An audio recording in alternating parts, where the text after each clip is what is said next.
কি পরীক্ষা কেমন যাচ্ছে তোমাদের? আজকে ইংরেজি পরীক্ষা ছিল, আশা করি পরীক্ষা ভালো হয়েছে। বাংলা কোয়েশ্চেন্স তো দেখলাম মোটামুটি ঠিকঠাক ছিল, কিন্তু এবার ফিজিক্সের পালা। তোমাদের হাতে 3 দিন সময় রয়েছে। এবার কথা মতো আজকে কিন্তু আমরা ইংলিশ পরীক্ষার শেষ দিন অর্থাৎ 13 তারিখ একটা ম্যারাথন নিয়ে আসছি। আমরা মডার্ন ফিজিক্স দিয়ে শুরু করব, শুধুমাত্র ইম্পর্টেন্ট কোয়েশ্চেন্স, নিউমেরিক্যালস, থটস ছাড়াও আরো কনসেপচুয়াল অনেক কিছু জিনিস তোমাদেরকে পড়াবো, যাতে পরীক্ষা হলে গিয়ে তোমাদের পেন না থেমে যায় লিখতে গিয়ে। তো আশা করি ক্লাসটা খুব ভালো হবে। আজকে তোমরা 6টার সময়, সন্ধ্যে 6টাতে এসে সবার সাথে বসছি, একসাথে পড়াশোনা করব এবং পুরোটা দেখে নেবো। কেন আজকে নিচ্ছি? কারণ তোমরা 2 দিন টাইম পেয়ে যাবে সেটাকে আবার রিভাইজ করার, আরো পড়ার সময় পেয়ে যাবে।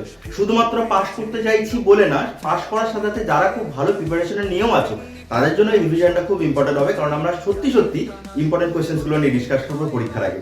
ঠিক আছে, চলো দেখা হচ্ছে আজকে সন্ধ্যে 6টাতে। টাটা।